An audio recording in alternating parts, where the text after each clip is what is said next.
Bonjour Marc Ferracci. Bonjour. Avant qu'on aborde les dossiers concernant directement votre portefeuille de l'industrie, j'aimerais avoir votre réaction sur cette ferveur populaire autour de la victoire historique du PSG en Ligue des Champions, la parade sur les Champs-Élysées hier, cette fête assez mémorable au Parc des Princes, mais aussi malheureusement de nombreuses violences, de nombreux débordements. Encore hier soir, plus de 300 interpellations, nous dit la préfecture de police de Paris. Est-ce que finalement les risques n'ont pas été sous-estimés par Bruno Retailleau, ministre de l'Intérieur, ou le préfet de police de Paris, quand on voit ces deux soirées si tendues finalement, notamment sur les Champs-Élysées? Moi, je veux retenir la ferveur, vous en avez parlé. Ça faisait 32 ans que la France attendait ça.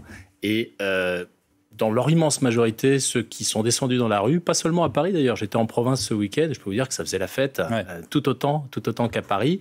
Moi, c'est ça que je retiens, mais effectivement, cette ferveur, cette liesse, elles ont été entachées. Je dis entachées parce que j'ai pas envie d'utiliser le terme gâché. Je ne me résous pas à ce qu'une infime minorité de casseurs, de fauteurs de troubles puisse gâcher une fête.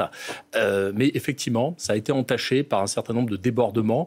Est-ce que le dispositif ou pas? Est-ce que le dispositif a été sous-estimé? Je ne pense pas parce qu'il y avait plus de 5000 policiers, parce que, vous savez, quand vous avez 100 000 personnes sur les Champs-Élysées, ou plus de 100 000, et que quelques centaines de casseurs se glissent dans l'immense foule des gens qui veulent faire la fête, c'est évidemment très difficile d'intervenir, c'est évidemment impossible de mettre un cordon de CRS devant chaque vitrine. Donc, il faut être évidemment très réactif. Il y a eu beaucoup d'interpellations, vous l'avez dit. Moi, j'espère que la réponse judiciaire sera très ferme, parce que c'est aussi à ça qu'on s'attend. Mais on doit quand même constater que le football, et je le regrette parce que je suis moi-même un fan de football, depuis un certain nombre d'années, est aujourd'hui, au fond, pris en otage par ces débordements qui n'ont absolument rien à voir avec le sport. Alors, vous parlez de casseurs. Lui, Bruno Retailleau, qualifie ces individus, ces jeunes, de barbares. Est-ce que vous pourriez, vous, employer la même qualification, le même adjectif, le même terme? Est-ce que vous qualifiez ces jeunes qui ont commis ces exactions de barbares? Est-ce que c'est de la barbarie? Non, je n'utiliserai pas ce terme parce qu'il y a une connotation historique d'abord, il y a une connotation culturelle, il y a presque une connotation anthropologique à ce terme. Ce sont des délinquants. Il se trompe, Bruno Retailleau, quand il dit ça? Ce sont des délinquants. Je ne juge pas la sémantique des uns et des autres. Moi, j'utilise les mots que je souhaite utiliser. Et le mot que j'utilise, c'est que ce sont des délinquants, puisqu'ils commettent des délits. Ils s'attaquent à des biens publics. Parfois, ils s'attaquent aux forces de l'ordre. Et donc, de ce point de vue, la réponse, c'est une réponse qui doit être extrêmement ferme, qui est forcément judiciaire, pénale, qui doit être aussi, et ça ne résout évidemment pas tous les problèmes, mais aussi éducative, et on doit se poser la question collectivement de la manière dont la société juge et met la pression sur ce genre de comportement. Il y a des pays dans lesquels ce type de comportement n'a pas lieu, aussi parce qu'il y a une forme de pression sociale qui empêche les gens de passer à l'acte. Il faut peut-être qu'on ait cette réflexion. On est trop laxiste en France, ce que vous dites? C'est pas un sujet de laxisme au sens judiciaire du terme, parce que vous voyez que quand les gens sont interpellés, ils sont en général condamnés et de manière assez sévère. Ouais. Mais je pense qu'on a une réflexion collective à avoir sur la manière dont, au fond, on laisse passer ce genre de comportement. Et ça, c'est vrai que c'est particulièrement prégnant dans le football.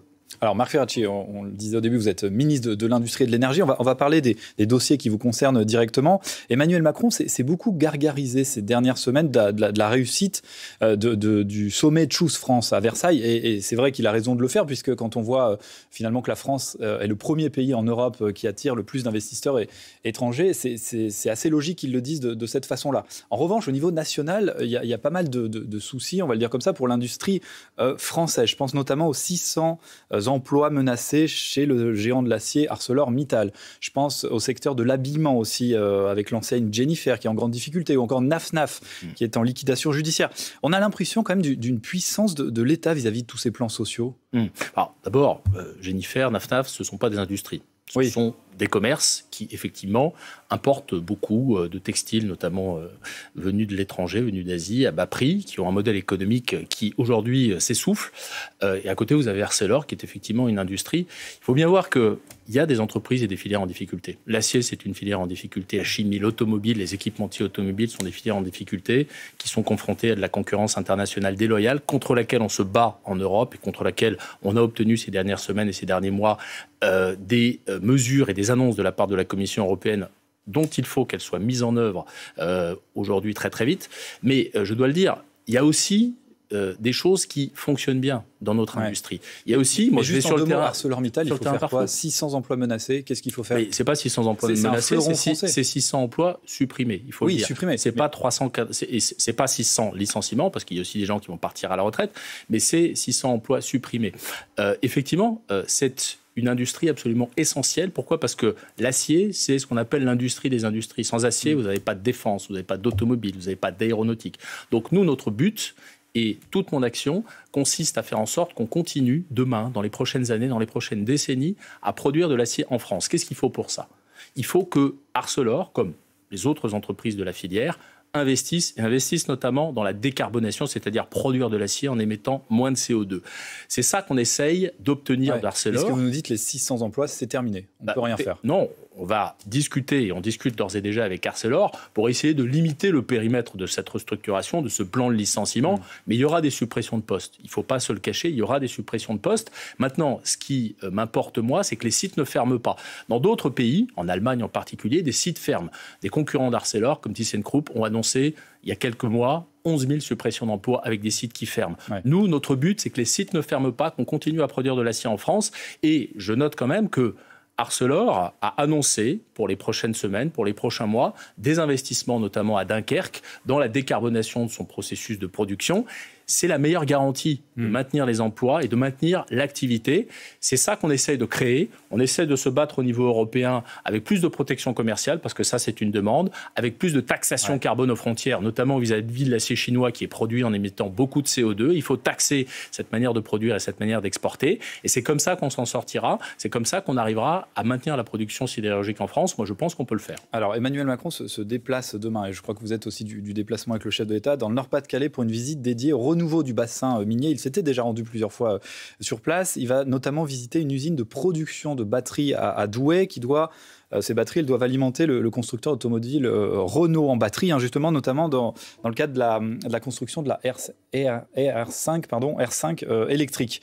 Est-ce qu'il y a des annonces qui sont prévues? Quel est l'objectif? On entend dire que c'est plus finalement une visite de communication qu'autre chose. Est-ce qu'il y a quelque chose de concret qui va être annoncé par le chef de l'État et par vous-même? Ce n'est pas une visite de communication, c'est une visite qui montre qu'il y a une constance et une cohérence dans l'action des gouvernements successifs qui se sont succédé sous Emmanuel Macron. Concrètement, moi j'ai visité à Douai l'usine qui produit les fameuses R5 électriques. Et là, on va visiter effectivement une usine qui produit les batteries. Qu'est-ce qu'on veut montrer et qu'est-ce qu'on veut incarner avec cette visite? On veut montrer qu'on est capable de produire l'intégralité des composants d'une voiture électrique sur notre sol. C'est un enjeu de souveraineté. Pourquoi? Parce que produire des voitures électriques, aujourd'hui, c'est se rendre moins dépendant des énergies fossiles, du gaz, du pétrole, qu'on importe à 99%. Aujourd'hui, 60% de notre consommation d'énergie, c'est du gaz et du pétrole. Ce sont des énergies fossiles. Et on les importe, et donc on est dépendant. En électrifiant nos usages, et notamment la mobilité avec les véhicules électriques, on se rend moins dépendant. Ça coûte moins cher, parce qu'on dépense 70 milliards d'euros par an pour importer du gaz et du pétrole. Et donc c'est ça qu'on essaie de montrer. On essaie de montrer que la souveraineté industrielle et la souveraineté énergétique, eh bien, ça va de pair. Et le bassin minier, tout à fait, l'illustre bien. Je voudrais qu'on parle d'un autre sujet, la TVA sociale. François Bayrou ne s'interdit pas de la remettre en place. En tout cas, il appelle les partenaires sociaux à travailler le sujet. On nous a dit, Emmanuel Macron répète à longueur d'interview qu'il ne souhaite pas augmenter les impôts. Si la TVA sociale est mise en place, c'est un nouvel impôt. Alors, ce qui est aujourd'hui en réflexion, je dis bien en réflexion, c'est l'idée de ne pas augmenter les impôts de manière globale, mais l'idée de baisser les prélèvements obligatoires sur le travail, notamment les cotisations sociales sur le travail. Vous savez qu'on finance notre protection sociale beaucoup en taxant le travail. Et ça, c'est un des problèmes parce que ça coûte des emplois, ça coûte de la compétitivité. Et vis-à-vis de nos concurrents internationaux, nos industriels et nos entreprises de manière générale ne jouent pas à armes égales de ce point de vue-là. Donc l'idée, ça n'est pas d'augmenter les impôts de manière globale, ce serait, je parle toujours au conditionnel, ce serait de substituer à cette taxation du travail d'autres impôts. La TVA, c'est une option, mais il y en a d'autres. Il y a des économistes qui proposent d'aller vers l'impôt foncier, par exemple. Moi, ce que je dis, c'est qu'aujourd'hui, la taxation du travail, ça nous coûte des emplois, et l'emploi, c'est la meilleure protection contre les pertes de pouvoir d'achat que peuvent connaître les Français. Marc Ferracci, un dernier mot sur la proportionnelle. Aujourd'hui, François Bayrou reçoit à Matignon Bruno Retailleau en tant que président des LR. Il est aussi son ministre de l'Intérieur. Bruno Retailleau est opposé à la proportionnelle. Combien de temps il peut rester au gouvernement, Bruno Retailleau, dans ces conditions? Bon, écoutez, ça c'est absolument pas, je pense, le sujet de l'entretien qui va avoir lieu aujourd'hui. C'est la question qui se pose. Je pense qu'il y a une réflexion à avoir sur la proportionnelle, sur le mode de scrutin. Qu'est-ce qu'on attend d'un mode de scrutin? Qu'il représente correctement la population française et sa diversité. La proportionnelle est de ce point de vue un mode de scrutin plutôt adapté, mais aussi qui dégage des majorités. Et moi, je le vois, aujourd'hui, à l'Assemblée nationale, vous avez une Assemblée extrêmement fragmentée qui rend très difficile la prise de décision. Je pense qu'il faut aussi intégrer cette réflexion dans la réflexion sur le mode de scrutin et la proportionnelle. Merci Marc Ferracci, merci. D'avoir répondu à nos questions.